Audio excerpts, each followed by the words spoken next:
Welcome to Becoming Limitless. This is the podcast for entrepreneurs who want to optimize their brain and their body with biohacking.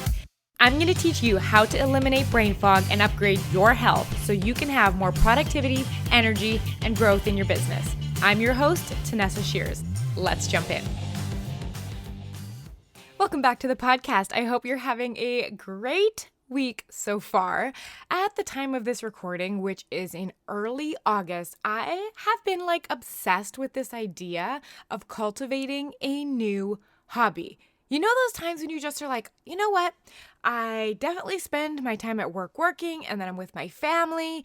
And, I like to read and I do make time for that. But at a certain point, I was just like, you know what? I want something more that is mine, that I can go to, that I'm doing literally just for fun and just for me.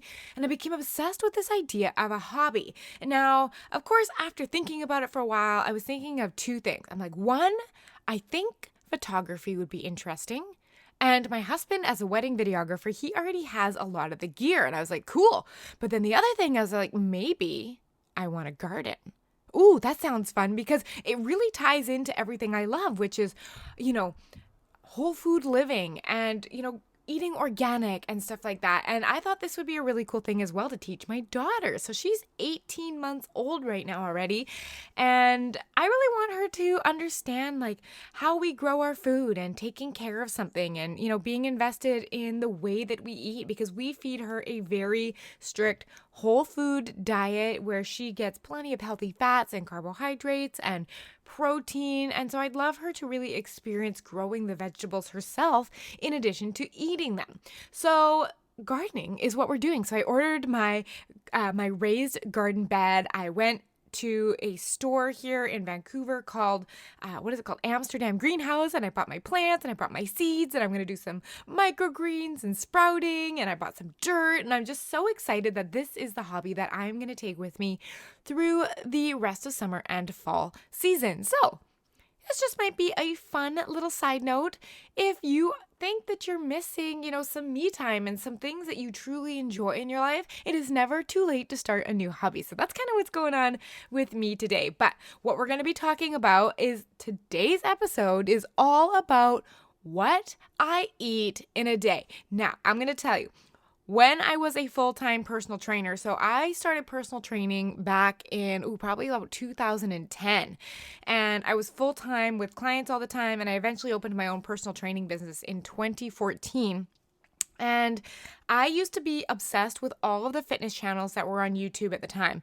And particularly when any of the fitness girls that I followed online came out with what I eat in a day, I was like, oh my gosh, yay, this is so much great information. I could just eat what they're eating and then look the way they're eating. And if I could just copy that, then things would be so easy and I'll finally, find a way that I love eating. Well, these videos actually ended up being more entertainment than anything else, because I think that one of the biggest missing links in all of the nutrition information we are presented with today is well, yes, that works for you, but how do I make that work for me?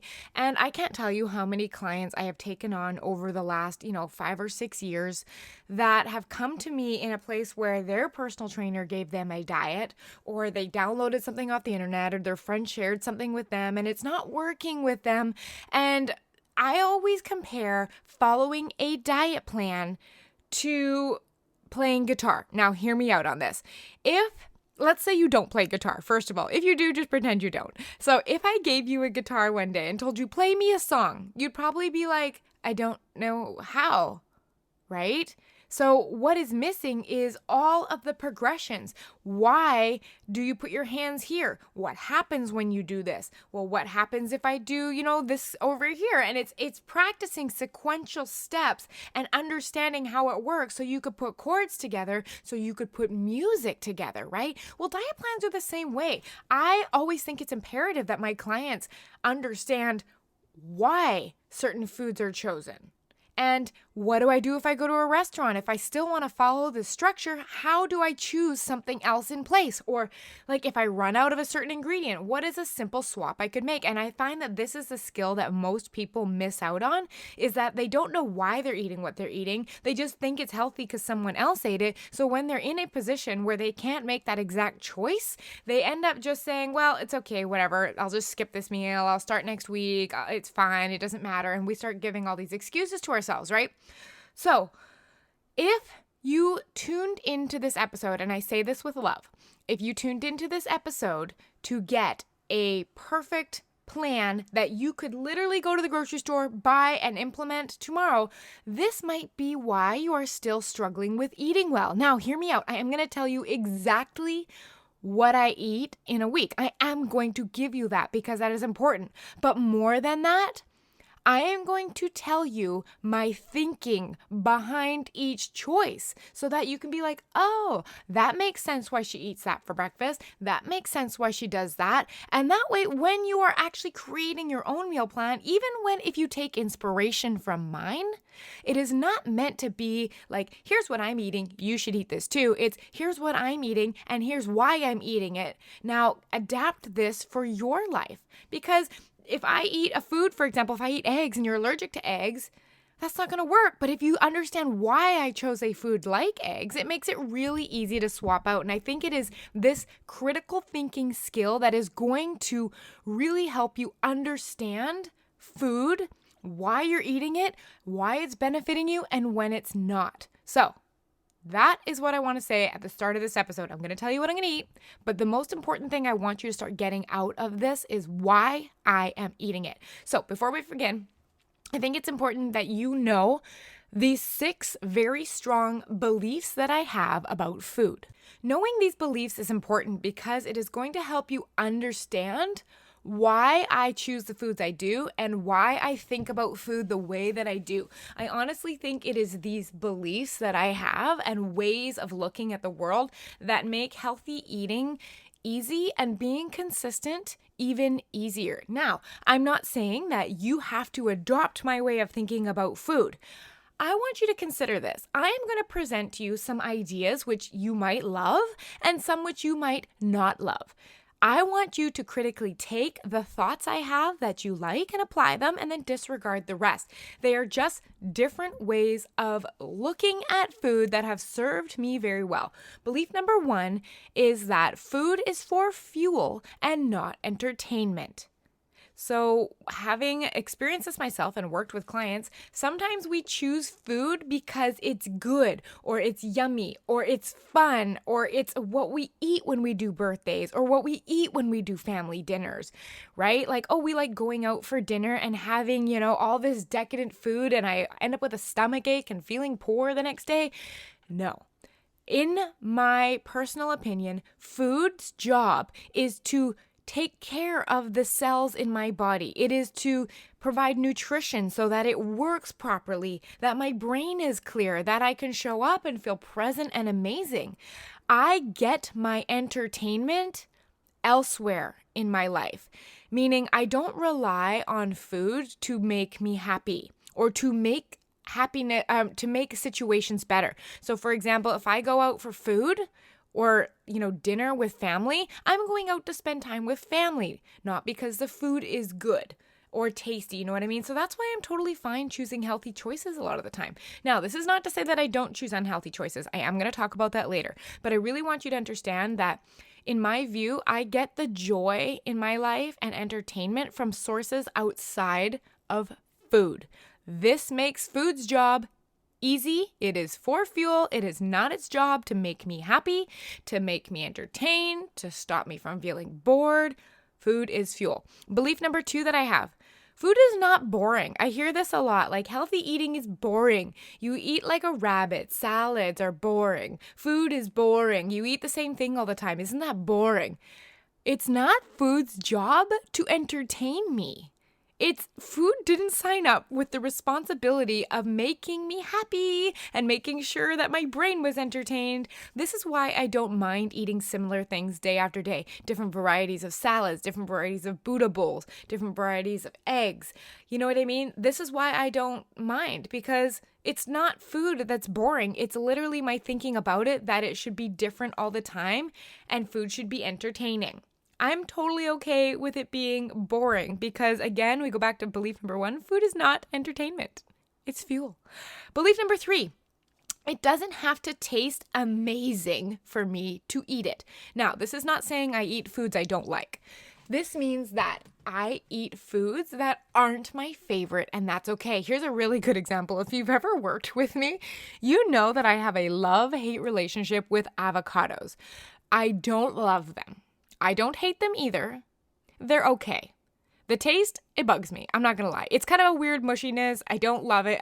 Everyone has given me suggestions. I've tried it with lemon. I've tried it with lime. I've tried it with salt. I've tried microwaving it. I've tried it cold. I just don't love it, okay? It's not my favorite. However, I eat avocado every single day because of the health benefits of the fats and the fiber in it that I know my body needs. So it doesn't have to be the most amazing tasting meal in the world for me to eat it because, again, refer to belief 1, food is fuel. All right, so food doesn't have to taste amazing for me to eat it. I am okay with eating things because of their nutritional value. And then I can always add some things like some seasonings and stuff to really help if it's a really bland food. All right, belief number 4. I don't believe that diets, and when I say diets, I mean the choices of foods you make, not diet as in the diet culture type of diet. I don't believe that any type of diet is restrictive, and I don't feel deprived ever. I don't say those words. You will never hear me say that. Here is why. The diet that you are following, whether it is somebody else's diet, whether it is a style of eating, whether it is a diet you have created, whether it is just whole foods or whatever it is literally a list of foods. That's all it is. A list of foods is not restrictive. It doesn't deprive you. It is your thought about that list of foods that makes you feel deprived or not. So if I look at foods and say I love chocolate cake, but chocolate cake is not on that list of foods, let's just say you've done, a moderate low carb and you want to do whole foods and chocolate cake isn't on there. I don't choose the thought, this is so restrictive, I feel deprived, I can't eat that, that's not fair, everyone else gets to eat it, it's not fair, I'm missing out. Like those type of thoughts make you feel like you are on a restrictive plan. They make you feel deprived. It's a list of foods. You get to choose how you want to think about it. A really good example actually is I have a client that I've just been talking to recently, and she was like, well, I really want to go out for dinner, and she had just committed to doing, a certain amount of days of eating whole foods because she wanted to work on her consistency and, find out what comes up. And she was like, is it really that big of a deal if I just, eat the noodles one time? And I said, no, it's not a big deal. That's it. But I want you to take a look at your thoughts. It's your thoughts that are making you feel like you're missing out on this meal. I said, if you're wanting to work on your consistency, then we want to check your thoughts. And you have a thought that's telling you that by going to dinner and not choosing noodles, that you're missing out, that it's not fair. I said, but this is so interesting because it's just a thought. Now, there's nothing wrong with eating noodles inherently. Like if that's what you want to do, go for it. However, I always look at the thought behind it, because it is just as easy to have a good thought about healthy food as it is to have a restrictive or deprived thought. Now, this doesn't mean that I say, it's only your thoughts if you're way under eating or you're not getting the right nutrients or you're eating in a very restricted window in which that's not supporting you hormonally. Like there are definitely exceptions to this, but I'm talking about like if you're on a whole food diet and you want to eat foods that came from the ground or had a mother, chocolate cake isn't on there, and you tell yourself, this is not fair, this is so restrictive, it is a thought. You don't have to keep choosing that. That has made dieting, like doing the not so much dieting, but having a diet so free because I am always choosing. And this goes into my belief number 5. I don't believe that anything has to be flexible for it to be easy. I often hear people saying, well, I need it to be flexible. I need to be able to live my life. I believe food choice is always flexible. I can always choose to eat however I want. And I'm going to tell you this when we get into the food in just a second. But I do choose to eat pizza sometimes on the weekend. I do choose to eat donair. I do choose chocolate bars. It is always flexible. But it doesn't mean I have to exercise that flexibility in the direction of eating foods that don't support a healthy brain, a healthy body, a healthy digestive system that makes me feel clear and focused and energized. I had this conversation just a couple weeks ago with a client, actually, and we're talking about what it means for the way we eat to be flexible. And I said, it's always flexible. You always get to choose how you eat. It is just as flexible to choose the chocolate cake as it is to choose the healthy meal. It's always choices. So saying that something isn't flexible, I feel it just has never served me in sticking on it. I always get to choose whether I want to eat healthy or not. It's always an ongoing choice. That's why it's flexible. It just doesn't mean I have to choose the poor food to call it flexible. The last belief I have about food that's really been helpful for me is I never do something if I plan not to continue it in the future. I see this all the time. I find it fascinating. We start out with the intention of, eating a certain way, whether that be paleo or keto or whole foods, or we want to do part-time intermittent fasting, or whatever it is that you want to start doing as a style of eating. But you definitely have a belief that at some point in the future, whether that be in 30 days, after I lose the weight, when I feel clear, that you can go back to normal. Like I have clients come to me all the time and they want to talk about maintenance. They want to talk about what it's like to reach maintenance and what is the steps in order to maintain this healthy lifestyle. And I say, well, how you maintain it is how you got there. So if you eat whole foods 6 days a week, that is how you will maintain that level of clarity and of focus and energy and well-being and health. That is how you maintain it. So I would never do something myself in which I saw as a short-term fix. Any change I make is permanent and long-term. The only exception to that is when I issue a 30-day no sugar, no flour challenge to myself.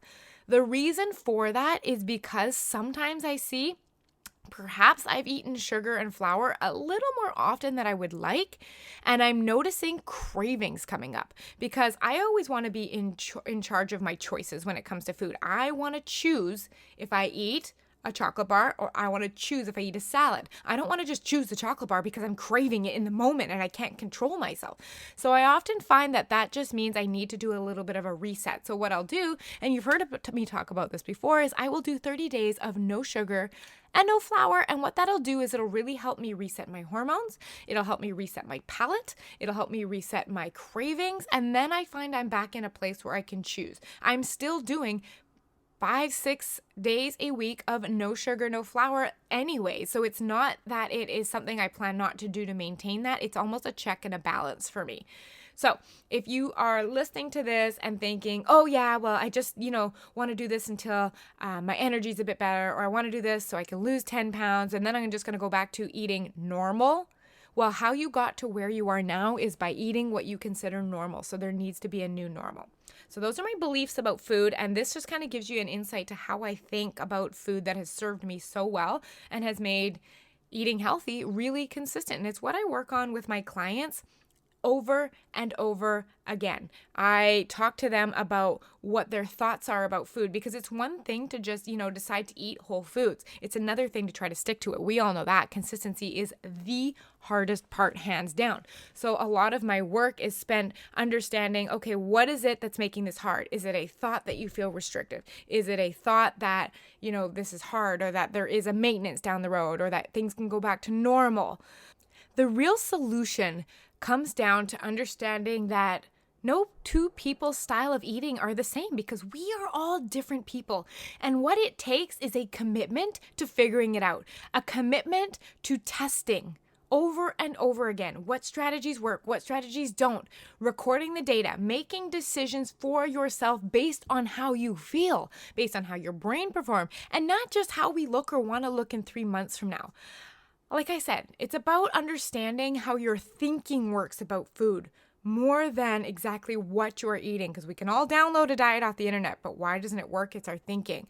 So, just before we go into exactly what I eat in a day, if you want me to help you through this process of figuring out what foods work for you, how to eat, what time to eat. And this is based on experimental data and watching you and your body and how it feels and how your brain feels and finding your personalized set of standard operating procedures for how your brain works. This is the work I do with my clients. So if you're struggling to find something that is easy and long-term, your first step is to start by hopping on a consultation call with me, and we can talk about working together one-on-one. So I will leave the link in the description for this, or you can head to tanessashears.com/apply to book your consultation spot, and I can definitely help you through this process and make it enjoyable and help you be consistent with eating healthy, whole foods.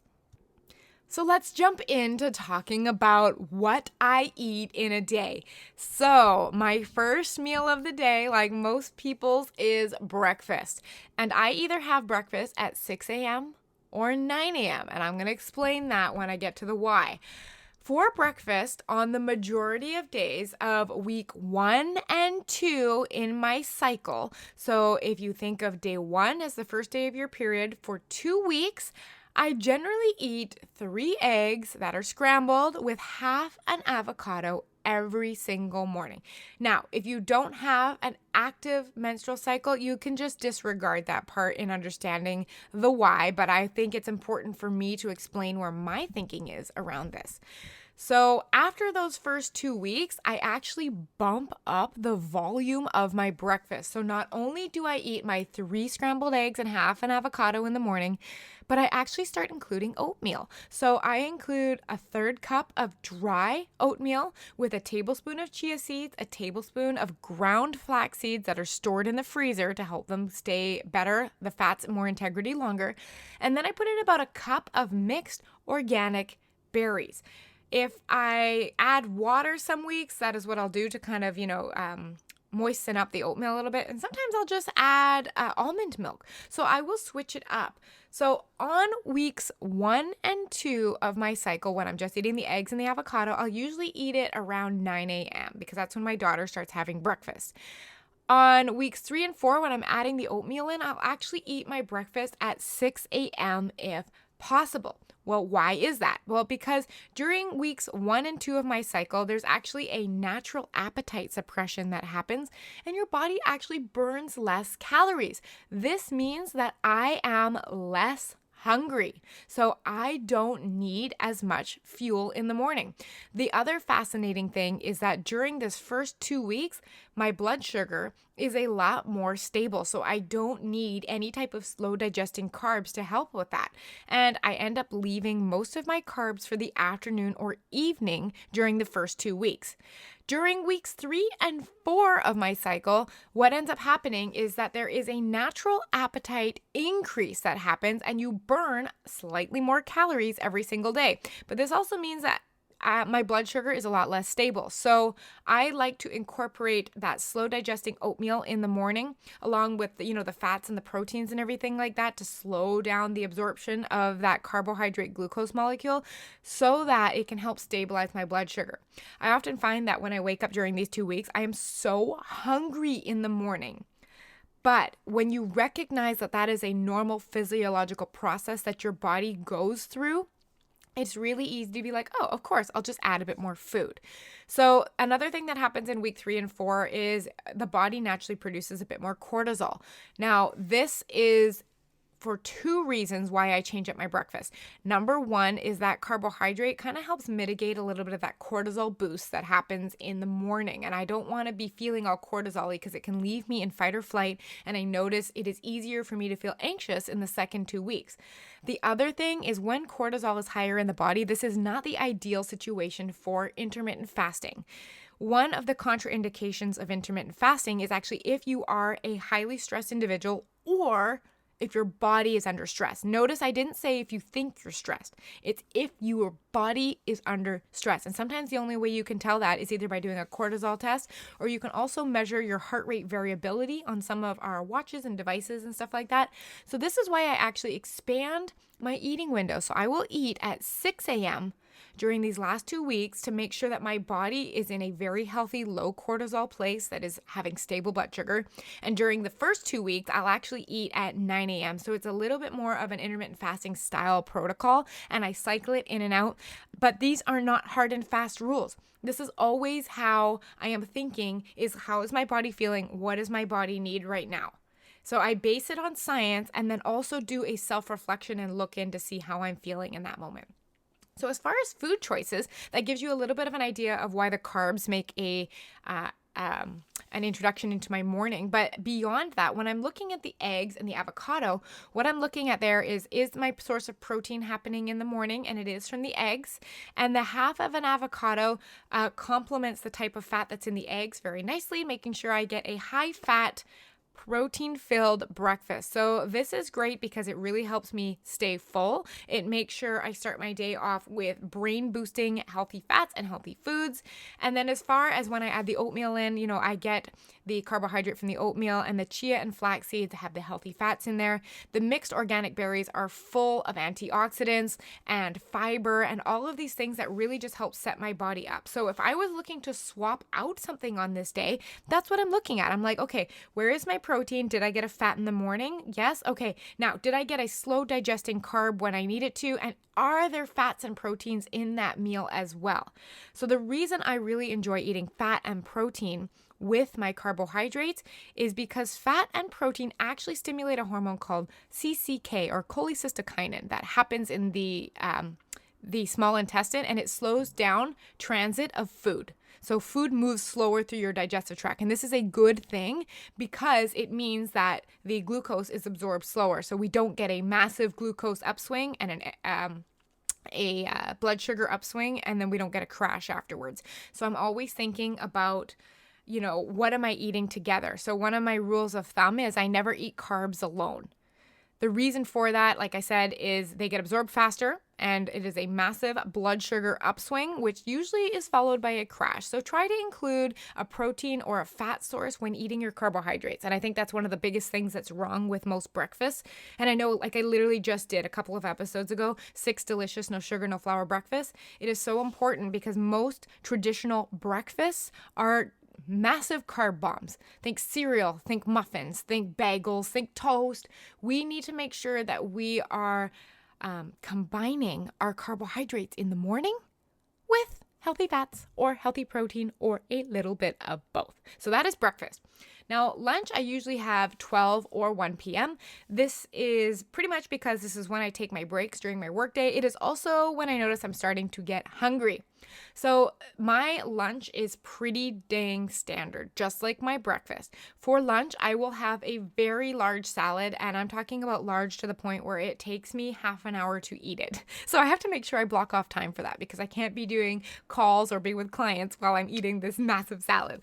So I have a very large salad. So on this salad, I am always including a base of mixed greens. I do try to mix them up. So thinking things like organic Swiss chard and kale, and I'm mixing in spinach and arugula, and I'm trying to get diversity. One of the problems I see over and over again with salads of my clients is they'll just grab iceberg lettuce or just regular lettuce. So iceberg lettuce in itself has very little nutritional value to it. So I always suggest getting a mix of greens, whether that be, from a spring mix or you actually buy them individually and mix them yourself. And the other thing when I'm looking at greens is those are one of those things that you always want to buy organic because organic greens are shown to have much less pesticides. If you think about like a spinach leaf, it absorbs everything, right? Like it absorbs pesticides and any pollution, anything like that might be in the air or the water. So we want to make sure that we are buying organic where possible to give our bodies the best chance of having the least chemicals in it. So with this large salad, I always mix it up. Sometimes I will buy like a power blend that has cabbage and broccoli and Brussels sprouts in it and put that on top. Sometimes I'll buy like a carrot cabbage and like coleslaw mix and add it on top. I'll cut up peppers or cucumbers. Right now, I'm going to be growing microgreens and sprouts in our house to add on top of the salad to really boost it. So salads can be fun. They can have lots of different things in them. Pick some good dressings. And I know we often get into the discussion of like most store-bought dressings are made with omega-6 inflammatory oils. So if you look on the back, you'll likely see sunflower oil, safflower oil, canola oil, vegetable oil. And generally, these are oils that I do not want to be eating. However, I always take everything in balance. So if it is a certain dressing that is going to excite me about eating salads, I kind of weigh the pros and cons and try to make the best choice that is going to get me to eat the best overall. And I can always work on refining our dressing choices as we go. So with my large salad, I'm usually always eating some type of seafood. Now, if you listen to the episode I did, I think it was 2 episodes ago, episode 39, all about fish, specifically smashed fish. And I'm including one of these with my salad, either sardines, mackerel, anchovies, salmon, or herring, wild fish on my lunch. Why? This gets my protein in there. This gets my healthy omega-3 fats that are critical for brain performance in there. And this is something that I really fill out my salad with. And I'll usually add, some kinds of like feta cheese or different things to add a little bit of fat in there. Sometimes that hard-boiled egg or some extra avocado. But in general, I'm looking for that fish. This really is the perfect place to open up a can of sardines. I like the ones that are in lemon juice and add in some salmon. So to where I'm looking at again, where is my fat? Where is my protein? This is that meal. Like I want to be including that fish at least 4 times a week. So this is kind of an easy go place. Wild canned salmon works great. Canned sardines, they are easy. And what I think is important about lunch, especially if you're working in your business, is that it's something that you can literally create and throw together in just a couple minutes. I find that the longer a lunch takes to prepare, the less likely you are to make that good choice. So you can pre-make a big batch of salad and you can have your canned wild salmon and sardines and just throw it on a thing and you can, eat it out on the balcony or the deck and get some time outside, or if you need to eat it at your desk, so be it, but at least it is a healthy choice. So that is what I eat the majority of times for lunch. If I am in week 3 or 4 of my cycle, remember how I said you sometimes need more calories because your body burns more and your appetite increases, I might add a little bit of rice to lunch, just seeing how I'm feeling. It's something I kind of do on a day by day. So a really fun thing that I do with some of my clients is when they are getting in the habit of salads and they don't like the idea of prepping all the vegetables, I usually have them go and start with getting one of those bagged mixed salads. So most of us have heard of like those sweet kale mixed salads and stuff like that, and they really give you great exposure to salad and trying different flavors and combos and tastes with the dressing without having to do all the cutting and chopping yourself. So I always have a little thing that I love to do. I try them and then I buy them. So what that means is, well, for example, I went into Costco and they came out with a brand new one called, I think it's called like dill pickle salad or something like that. And I bought the little bag of it. Loved it. So then what I did is I went and bought all the ingredients individually. So I was like, okay, I've got feta cheese. Yep. I've got ranch dill flavored dressing. Yep. I've got dill weed.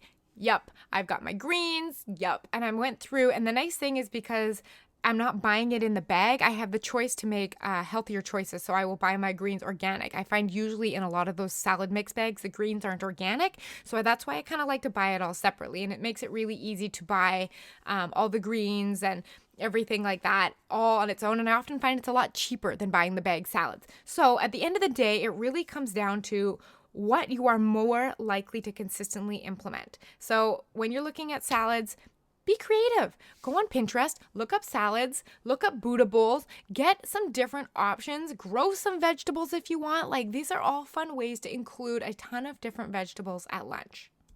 All right, we are rounding up on dinner. So dinner at our house is usually around 5 or 6 p.m. So with this dinner here, dinner is the meal for us that changes quite frequently. Like our breakfasts, you'll notice, are similar day to day.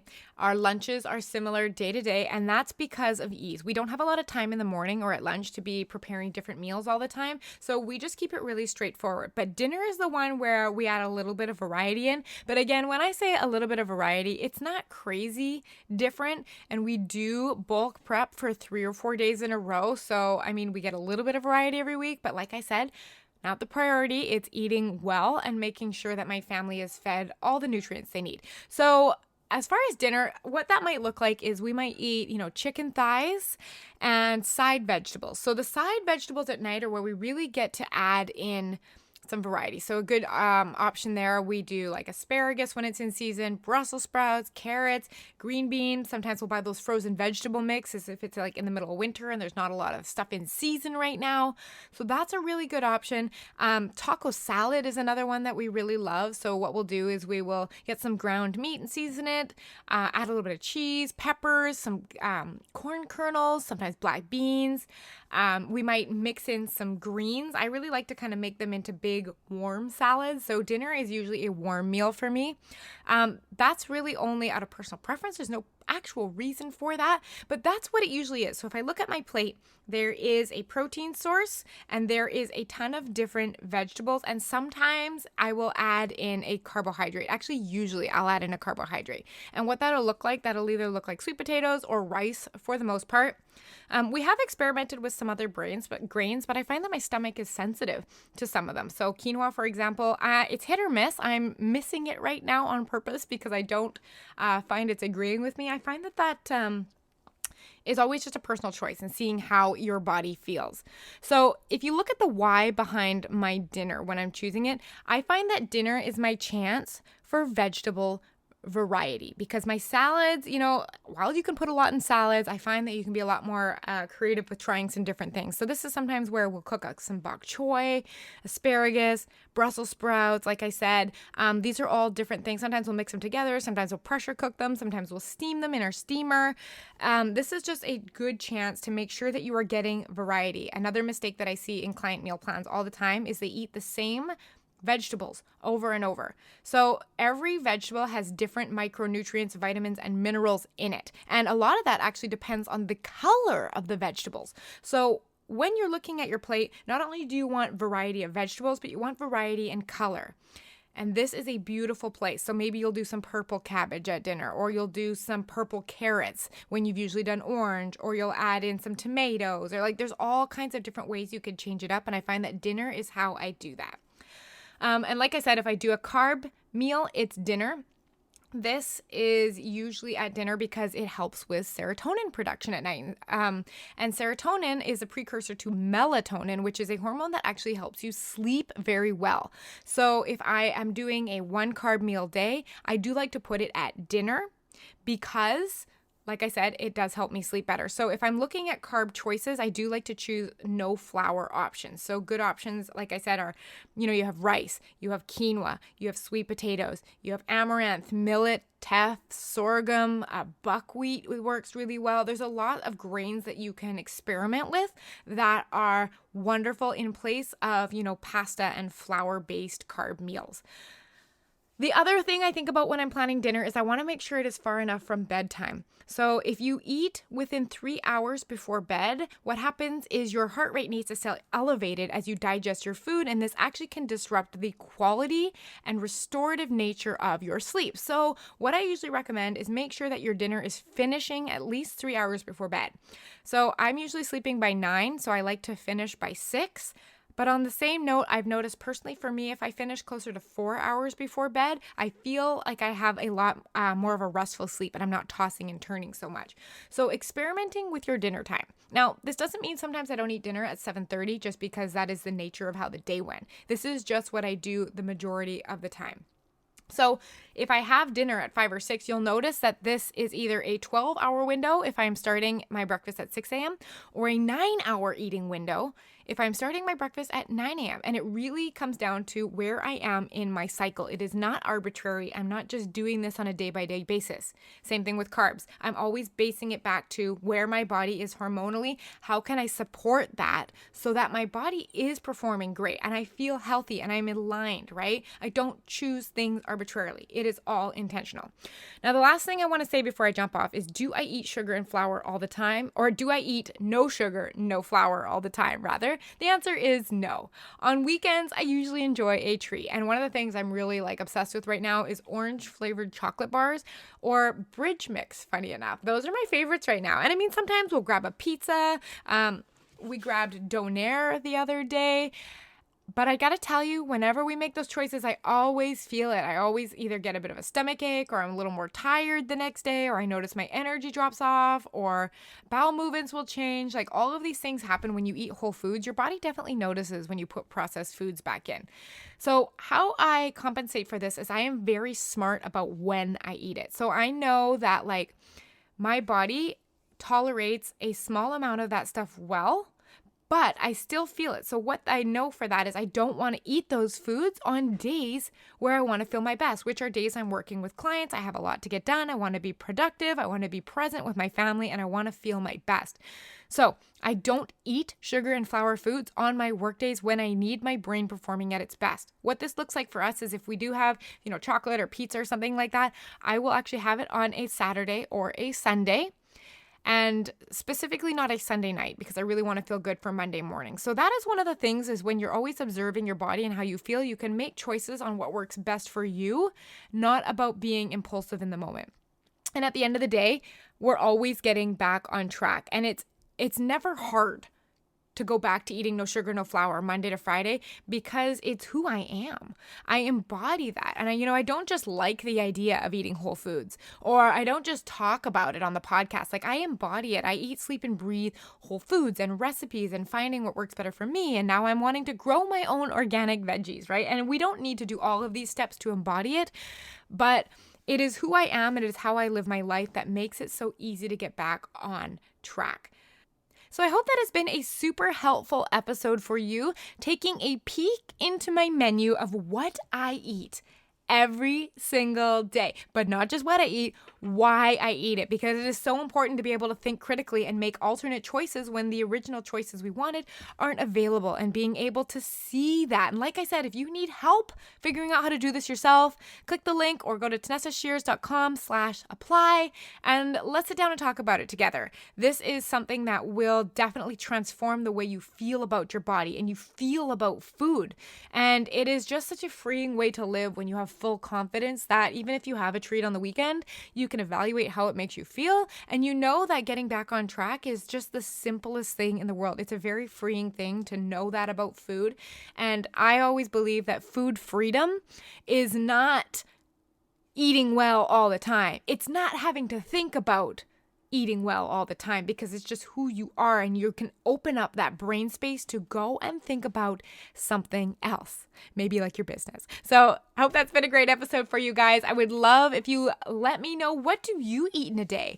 Let me know on Instagram. That's where I'm hanging out lately. If we're not friends, head there at Tanessa Shears. I post on stories all the time. You can see the salad and the sardines in action. You can watch my garden grow, all of the fun things there. I hope you have a beautiful week, and I'm looking forward to talking to you next time.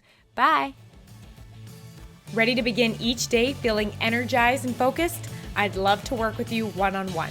In my Becoming Limitless program, you're going to learn how to optimize your brain and body with science and biohacking so you can be highly productive and grow your business faster. Join me over at tanessashears.com/work with me. I'll see you there.